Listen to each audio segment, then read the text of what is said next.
벼는 익을수록 고개를 숙인다. 그런 말을 우리가 참 많이 들어왔습니다. 이 말은 사람들이 성숙해지면 결국 겸손한 사람이 된다. 이 말은 오늘 그리스도인에게도 동일하게 적용되는 말이기도 합니다.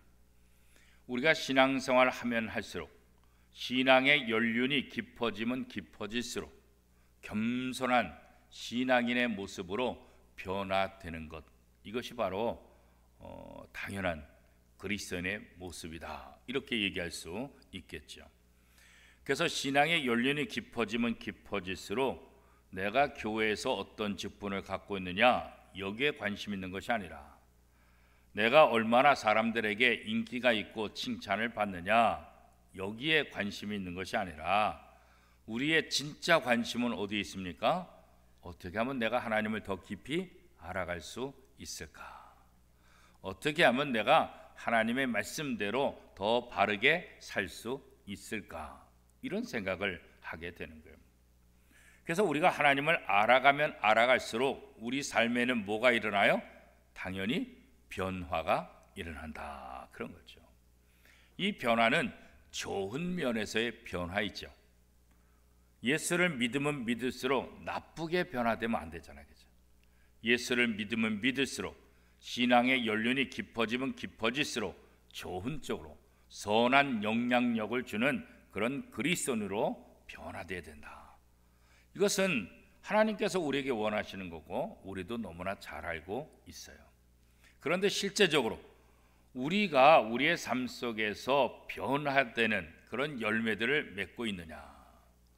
우리가 예수를 믿으면 믿을수록 연륜이 한 해 한 해 더 깊어가면 깊어갈수록 다른 사람들에게 어떤 소리를 듣느냐, 그런 거죠.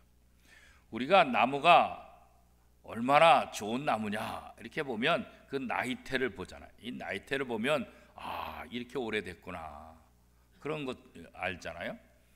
우리 신앙의 나이테를 뭐를 통해서 알 수 있을까? 물론 신앙의 연륜, 신앙생활한 지 몇 년이 되느냐, 이거를 통해서도 알 수 있지만 더 중요한 건 뭐겠어요? 우리가 얼마나 변화되었느냐, 그런 거죠. 그래서 우리는 주변 사람들로부터 정말 당신을 보니까 하나님을 보는 것 같습니다. 당신을 보니까 점점 변화되고 있습니다. 당신을 보니까 착하게 산다는 것이 무엇인지 알겠습니다. 바르게 산다는 것이 무엇인지 알겠습니다. 당신을 보니까 왜 사람들이 하나님을 믿어야 되는가, 왜 교회에 나가야 되는가, 그것을 분명하게 알겠습니다. 이런 소리를 우리가 들어야 되지 않겠어요, 그죠? 너 교회 나간다면 넌 교회 나가면서 도대체 뭘 배우고 다니니? 이런 소리 들으면 안 되잖아요, 그죠? 우리가 신앙의 연륜이 깊어지면 깊어질수록 하나님을 더 깊이 알아가면 알아갈수록 우리 안에 놀라운 변화들이 일어나야 되는 거예요. 자, 그러면 어떤 변화들이 우리 속에서 일어나야 될까요? 다른 것 아니에요. 죄에 대해서 민감한 그 모습이 우리 속에 있어야 돼요. 왜냐하면 하나님은 죄를 싫어하잖아요. 우리가 하나님을 알아가면 알아갈수록 점점 어떻게 해요? 죄와 멀어지는 삶을 살게 되는 거죠. 그래서 우리가 하나님을 더 깊이 알아가면 죄에 대해서 민감해져요. 이게 우리 그리스도인들의 첫 번째 변화예요. 구원은 은혜로 말미암아, 그 은혜로 말미암아 믿음으로 주어진다라고 에베소에 분명히 말씀하고 있잖아요. 그렇기 때문에 어떻게 보면 이 구원을 값싸게 생각할 수 있어요. 우리가 받은 구원이 공짜로 하나님의 은혜로 받았기 때문에 이거 뭐 별로 심각하지 않겠구나, 이렇게 착각할 수 있어요. 그러나 우리가 하나님의 은혜로 구원받은 이 죄값은 어느 정도예요? 이 죄값은 사망이라고. 죄삭은 사망이라. 우리가 지은 죄, 그래서 우리를 죄인이라고 하는데, 죄인인 우리가 치러야 될 대가는 뭐냐? 사망, 죽음이라고요. 이 세상에 죽음보다 더 큰 대가가 어디 있겠어요, 그렇죠? 그래서 우리나라에서도 그렇고 외국에서도 그렇고 법정 최고의 형량은 뭐예요? 뭐예요? 죽음이죠. 사형이죠. 사형 언도를 내린다는 거 뭐겠어요? 이 사람의 죄가 얼마나 심각한지, 이 사람은 교도소에서 무기징역도 안 되고, 이 사람은 아예 생명이 끊어져야 이 사회에 도움이 된다. 그러니까 사형을 줘요. 그러니까 최고의 죄를 진 사람에게 내려지는 벌이 바로 사형이라는 거예요. 우리가 바로 그런 죄인이었다는 거예요. 허물과 죄로 죽을 수밖에 없는 죄인들. 그런데 이 죄의 대가를 우리가 아무것도 지불하지 않고 하나님의 은혜로 믿음으로 말미암아 구원을 얻었나니, 성경이 이렇게 말하잖아요. 우리의 죄값에 대해서 우리가 아무것도 한 것이 없어요. 그러니까 너무나 쉽게 생각하는 거예요. 그러나 하나님의 입장에서는 어떻다고요? 독생자 예수 그리스도를 십자가에 못 박는 그 대가를 지불한 거예요.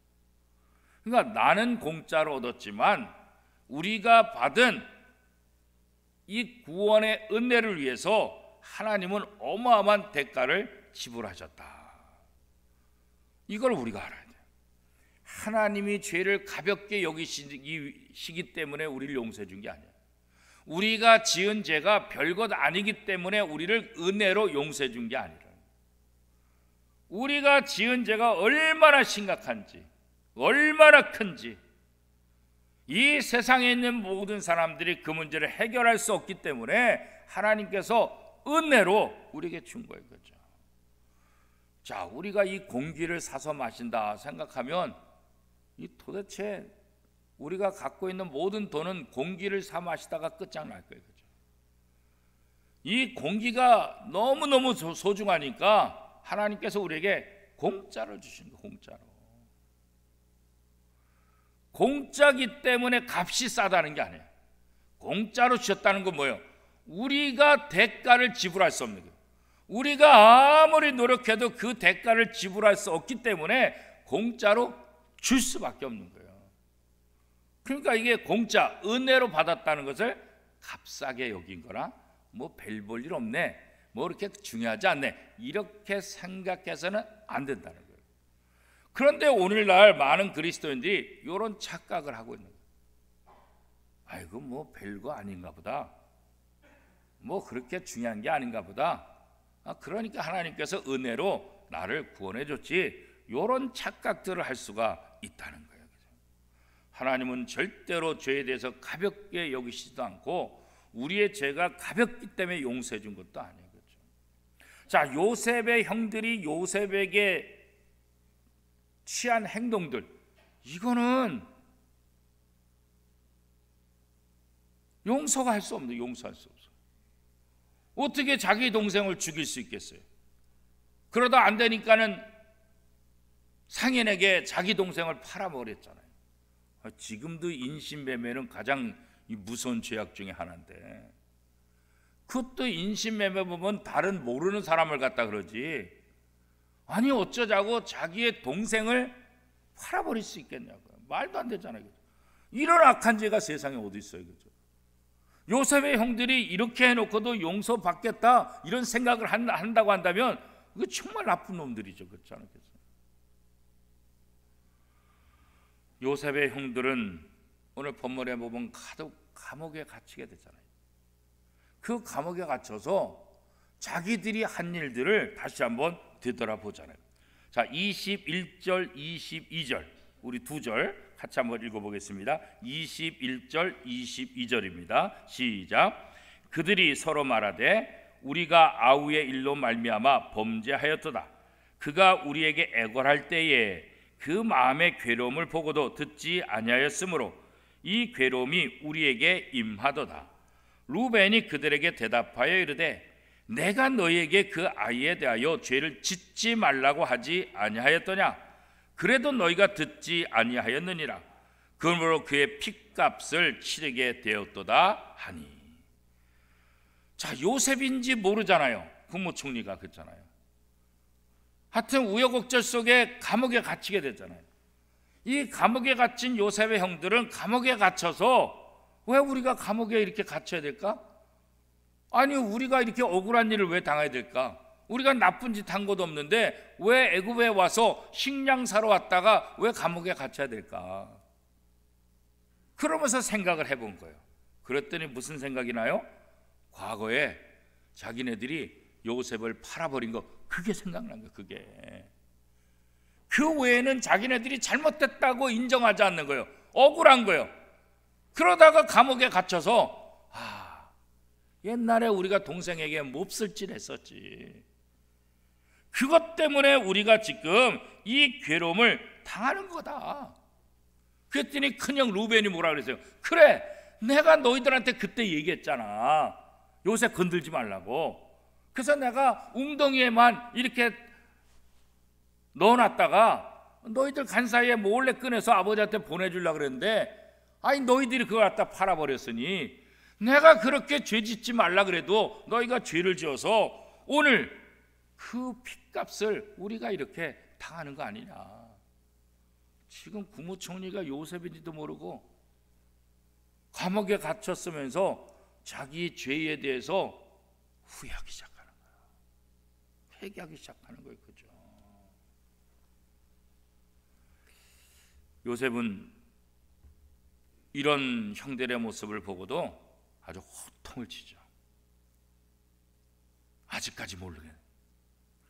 과거에 자기를 팔아버렸던 이 형들이 어떻게 변화됐는지 아직까지 확신.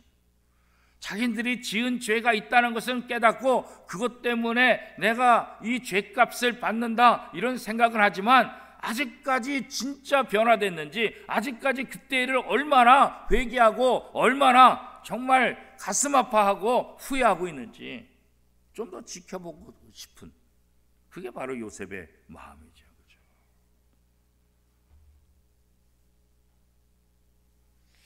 하나님은 우리를 구원하실 때 이 죄값을 대신 치르시되 마지막까지, 그죠? 마지막 피 한 방울까지 다 흘립니다. 성경이 어떻게 해요? 예수님께서 십자가상에서 물과 피를 다 흘렸대요. 마지막 한 방울까지. 그죠? 그냥 설렁설렁 대가를 지불한 게 아니에요. 아유, 예수님은 신이시니까, 그러니까 십자가에 못 박혀 달지라도 예수님은 아프지 않았을 거야. 또 이렇게 생각하는 사람들이 있더라고. 또 2000년 전 당시에도. 그러나 성경에 보면 어떻게, 예수님은 참 신이지만 참 인간. 폭풍을 잠잠케 하고 병자들을 고치고 일때는 참 신, 참 하나님의 모습으로 놀라운 기적을 행하셨지만 체포되고 신문당하고 십자가에 못 박히는 그때는 어떻게 해요? 참 인간으로 다다릅니다. 그때는 참 하나님이 아니라 참 인간으로서 인간이 느껴야 될, 인간이 당해야 될 모든 고통을, 우리가 당하는 모든 고통, 우리가 당하는 느낌, 그 모든 아픔들 100% 그대로 다 받으셨다는 거다. 그게 바로 예수님이 우리 죄값을 대신해서 치르신 사랑의 방법이라는 거죠.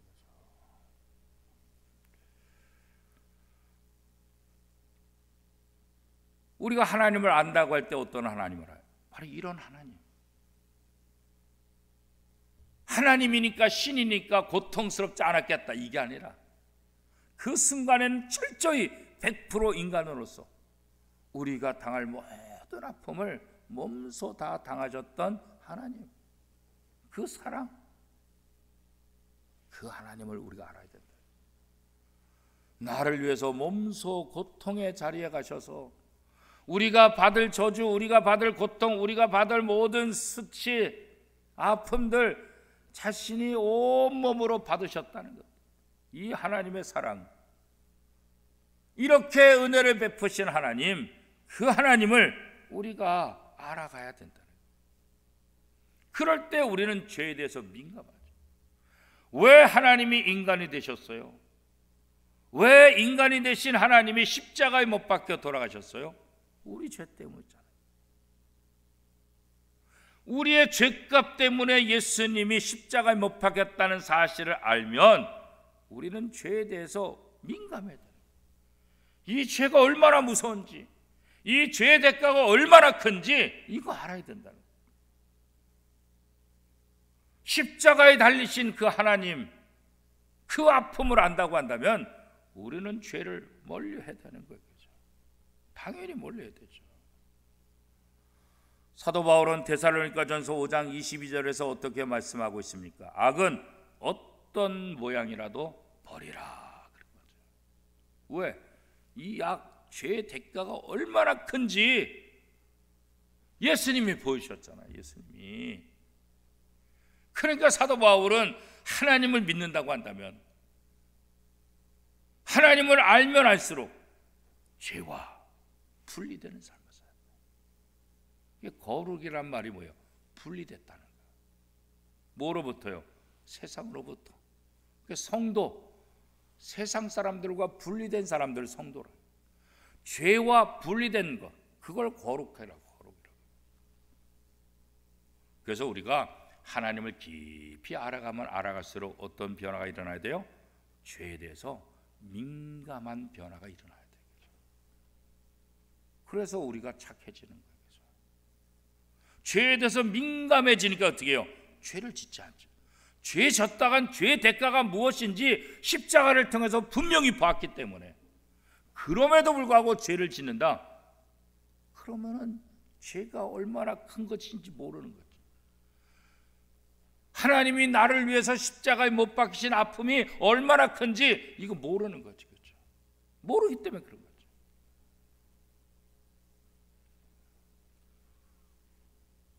구원받은 우리에게 주어진 것, 구원받은 사람에게 일어날 이 변화, 이거는 사실 우리가 예수를 만나기 이전에는 불가능했던 변화들이죠. 예수를 만나고 예수를 영접하니까 죄에 대해서 민감해질 수 있는 거지, 예수를 영접하기 전에 어떻게 죄에 민감해져요? 그럴 수 없죠. 그죠? 우리가 하나님을 알면 알수록 변화가 일어나야 되는데, 첫 번째는 뭐예요? 죄에 대해서 민감해지는 변화가 일어나요. 두 번째는 뭐냐? 그렇기 때문에 어떻게 해요? 거룩한 변화가 우리 속에 일어나요. 죄에 대해서 민감해지니까 어떻게 해요? 착해지는 거예요. 선해지는 거예요.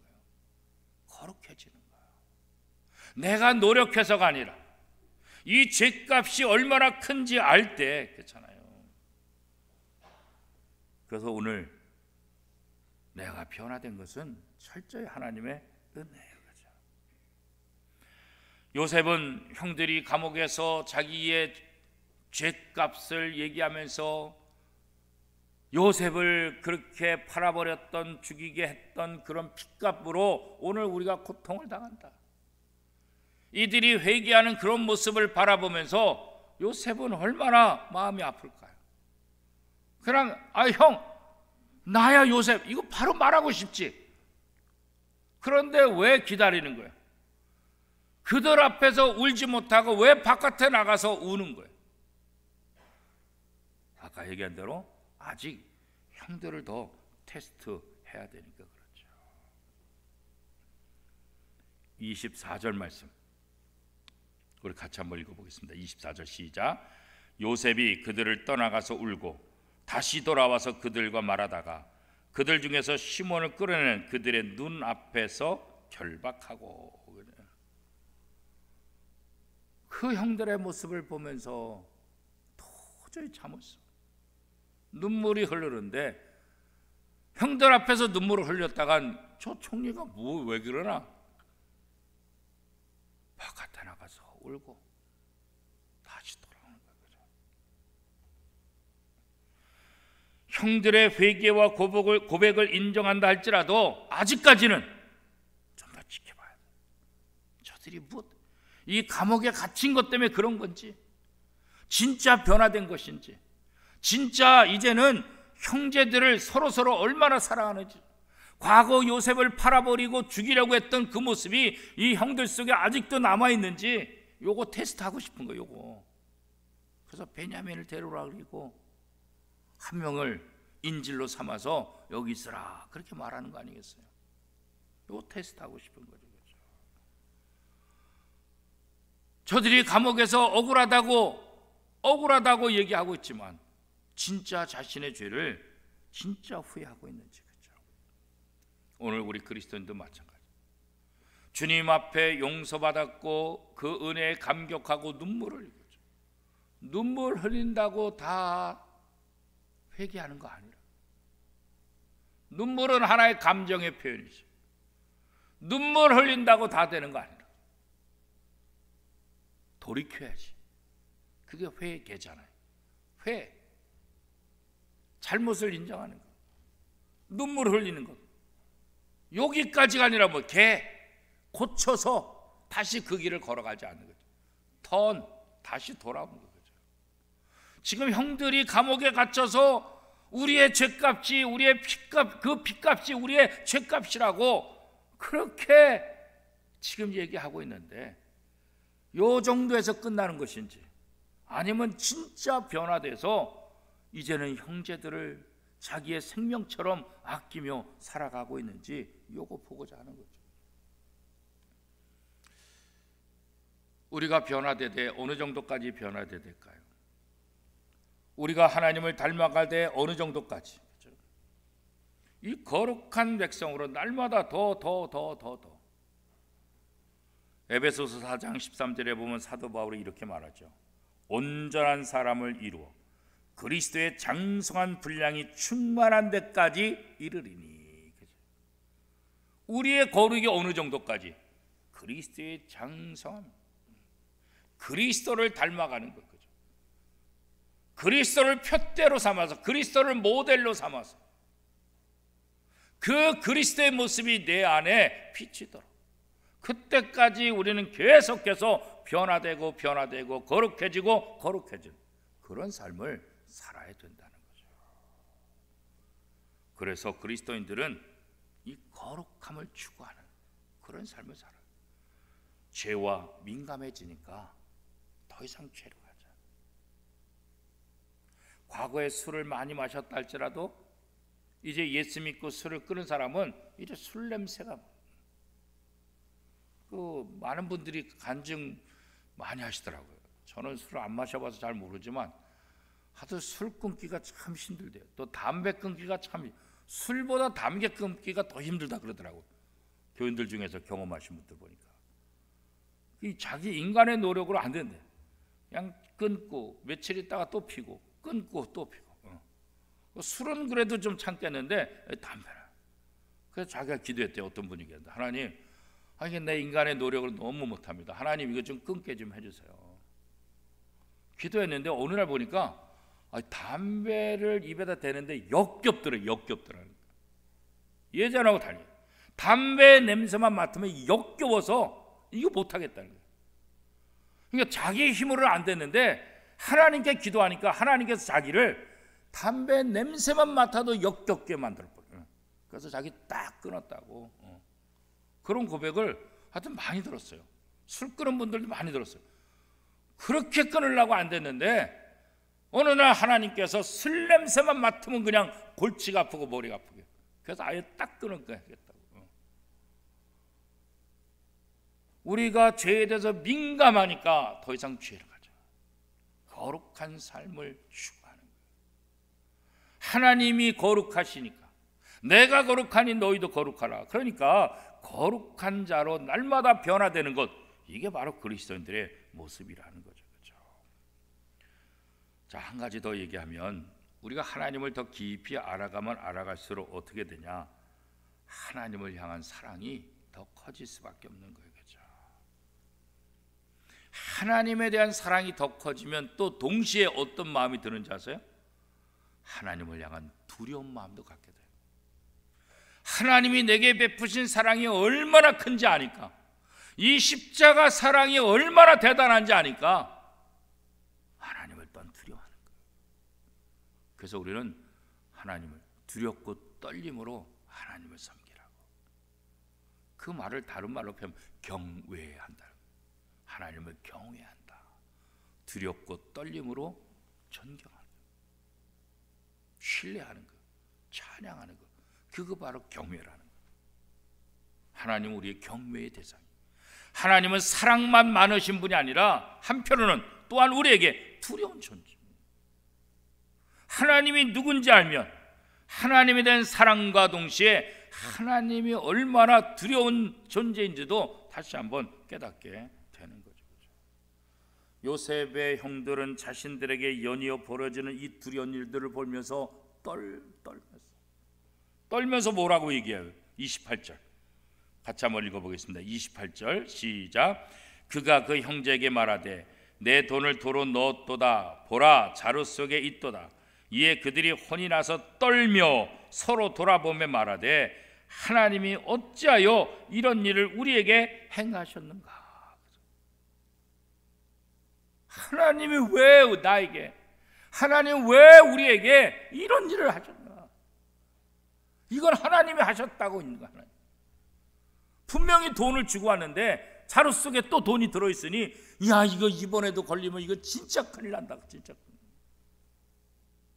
정탐꾼으로 오해받다가 이젠 도둑놈까지 누명 쓰게 되면 이건 진짜 가중되는 거 아니겠어요? 그렇죠?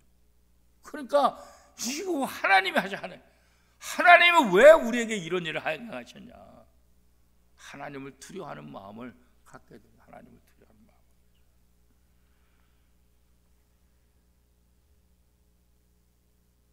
그 두려우신 하나님은 우리에게 두려운 존재도 하지만 또 한편은 뭐요? 모든 것을 다스리시는 하나님이죠.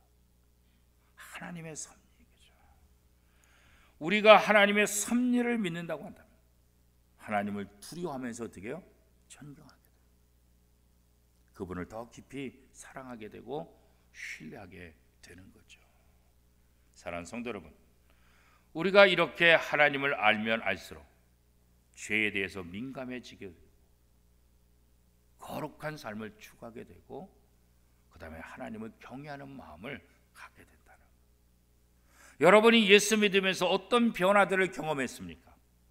어떤 변화들이 일어났다고 주변 사람들에게 이야기를 들었습니까? 우리는 이 정도면 됐다 이렇게 그치면 안 돼요. 목사라 할지라도 장로라 할지라도 권사 집사라 할지라도 이 정도면 됐다 이런 거 없어요. 우리에게 우리는 날마다 변화돼요. 그리스도의 장성한 분량에 이를 때까지 날마다 변화되는 것, 이게 오늘 우리들의 모습이 되는 거예요.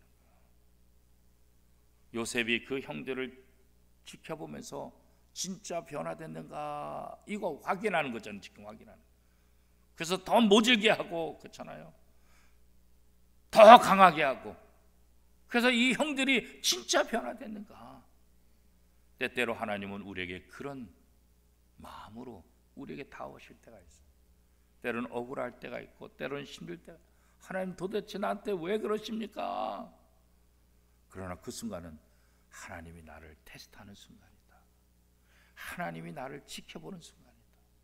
내가 진짜 거듭난 사람인가? 내가 진짜 변화된 사람인가? 내가 정말 죄에 대해서 민감하고 거룩함을 추구하며 하나님을 경외하는 삶을 살아가고 있는, 이런 변화들이 내 속에서 일어나고 있는가? 이 질문을 다시 한번 던져봐야 되는 거예요.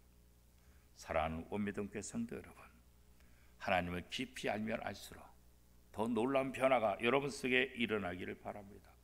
더 풍성한 하나님의 사랑을 통해서 하나님께 영광 돌리고 하나님과 하나님의 나라를 보여주는 아름다운 변화의 삶을 통해서 하나님께 영광 돌리는 저와 여러분의 삶이 될 수 있기를 축복합니다.